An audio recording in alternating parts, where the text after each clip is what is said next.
Hello and a good day to you. So it's no secret that there's a looming manpower crisis in the F&B world. After all, not many people are willing to slog it out for long hours in a hot and cramped environment, and even if they want to, their bodies might not be able to hold up. A couple of folks have begun exploring the use of advanced technologies to tackle that problem. But it's not what you think. It's less Captain America and more Ultron vision, if you know what I mean. In this episode, we'll be checking out 4 places that have made use of robots to deliver food for foodies like us.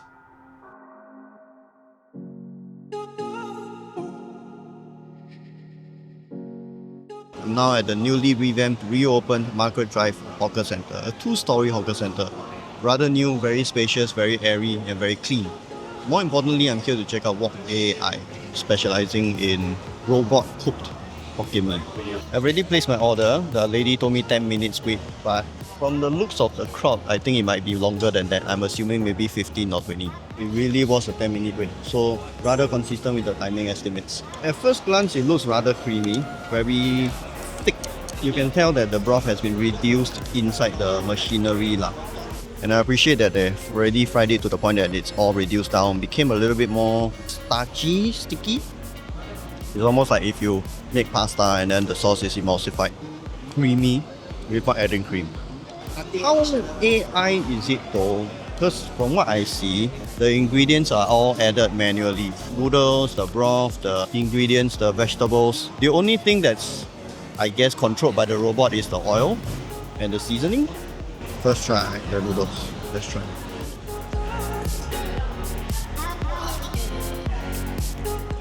Okay then.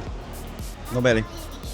I would say the broth may not be extremely flavorful like the brand names like Zion Road and Blue Star, but it does hold on its own. You can definitely taste a bit of prawn in the broth.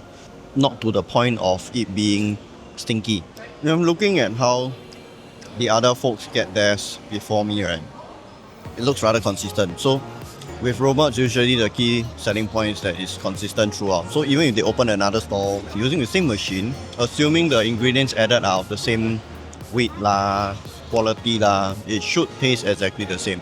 It's just a little matter of time before even the ingredient adding is done by machine. So all you need to do is just one guy to press the button, maybe another guy to load up the machine every now and then. It's a very clean looking 猪油渣. Oh. Okay, it's nice. I wonder if this one is done by robot also. But it's nice, very clean. It doesn't have the stinky fat smell. It's not rancid. I think for $5.50 it's a pretty decent sized bowl lah. Some people feel that if the noodle don't have good chili, it's gone taste. Let's see how it is. I tried the chili on its own first. Oh, very spicy. Gotta mix it up.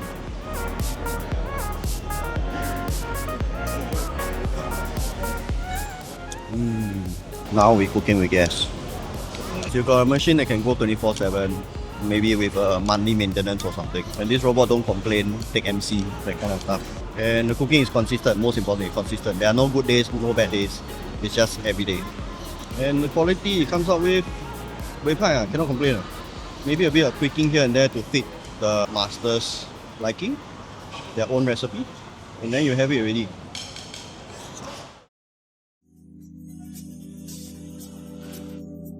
Right, so now I'm here at Sengkang General Hospital to check out Cafe Americano made by a robot, and in this case it's Ella. They're not new to the scene, they've been around for like I think at least a year or two already. So the kiosk is fully unmanned, which means there's no one inside the booth, and because of that it's able to operate 24/7. Which means it's actually great for a place like the hospital because you got people here 24/7. You're gonna have people who need coffee 24/7, if you know what I mean. When I look into the box, it does look a little peculiar because the robot arm is in the middle and you got bean to espresso machines at the side of the box.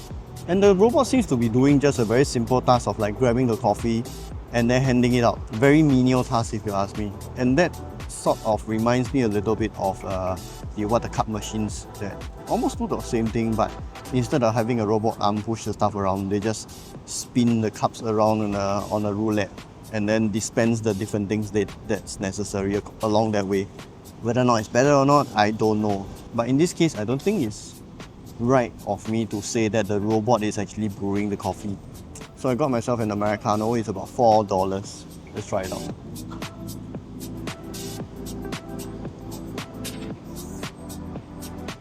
It's actually not bad.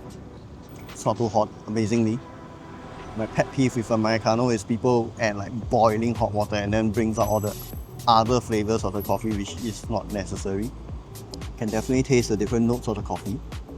This is actually not bad. If you need a good espresso based coffee, this can pass. I mean, of course, if you're like those aficionado lah, very purist lah, maybe this is not for you. But then again, if you need coffee, coffee is coffee, you know, for some people.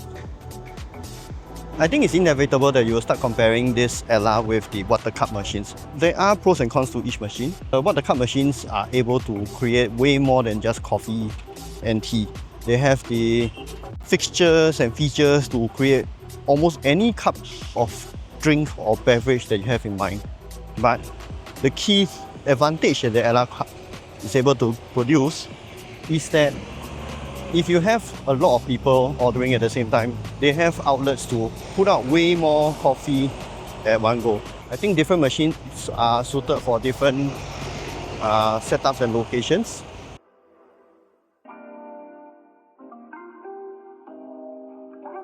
Right, I'm now at Bowl & Bowl's new outlet within Grand Trunk Mall. They previously were slightly closer to Tai Seng with an outdoor seating location. Now they moved in. And at first glance, it looks like your run-of-the-mill fried rice specialist with one key difference.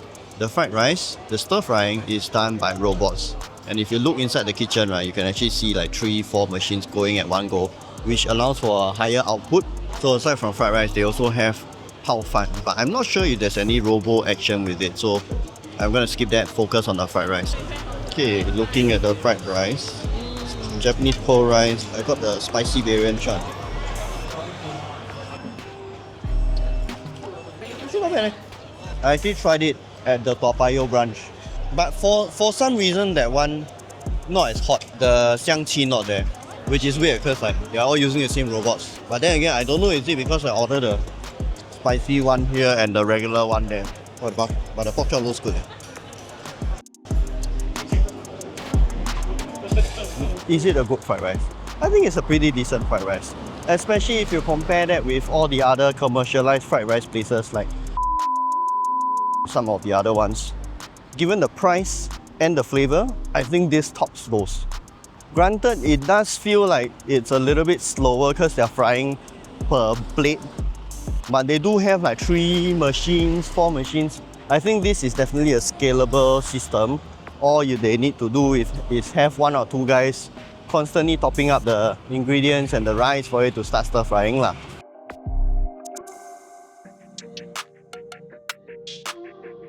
Okay, so now I'm at my next stop, which is Wang Punggol Hawker Center.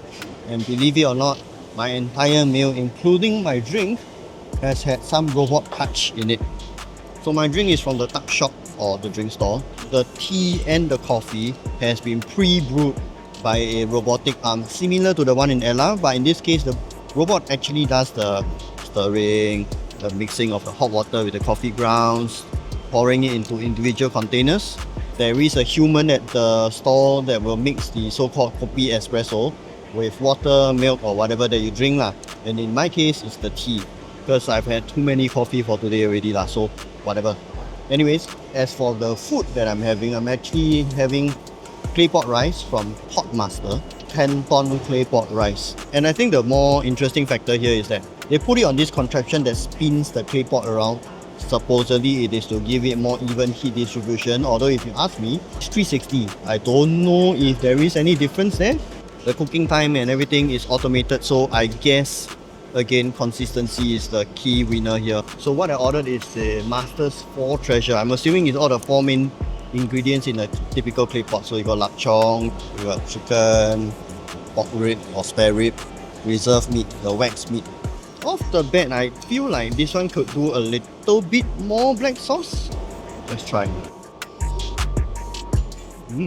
While the rice is cooked just nice, it's a very strong sesame oil flavor to it. Chili is nice and sour, a little bit spicy. Goes very well with the rice. Whenever you bite into the lapchong or the cured meat, those bring out that punch of saltiness. Honestly, I'm kind of torn with this claypot rice here because on one hand, I feel that I'm kind of lacking the smoky so-called wok hei charred aroma here. When I scrape the sides, I do find some rice crispy bits, and those rice crispy bits are perfect. They are not overly charred to the point that it's rock solid. You can bite into it, it won't break your teeth. So it's like, wow, how's yeah? I mean, at the end of the day, they are able to open up a branch in Thailand. I'm guessing there is some merit to what they do. I think it's important to mention that there is still a human behind all this, either in maintaining the machine or adjusting the recipe so that the robot can do its things. The robo helpers are there to do the manual labor, the manual lifting, carrying the heavy stuff, and at the end of the day, you still need human brains behind it. With a bit of maintenance, robots are able to go further and longer than the average human being. I'm sure by now some of you would have seen the video of 2 robots folding sheets overnight in a hotel. But making food isn't the same as folding sheets. Taste is subjective and there is no right or wrong answer here. A prompt on ChatGPT might give you the standard recipe for any dish, but a human will then take that recipe and make some tweaks to make it their own. So with that, I believe that while the robots are indeed helpful and useful, they aren't going to take over the hawker uncles and aunties anytime soon. That said, I feel that these robots do have room for improvement. Most of them have a single non-stop function, and I believe more could be done to program features such as stewing, reducing, or even the famous mantecare. The sky is the limit.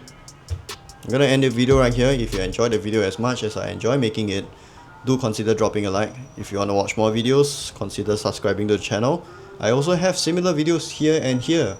And as always, until then, I'll see you in the next video. Bye bye.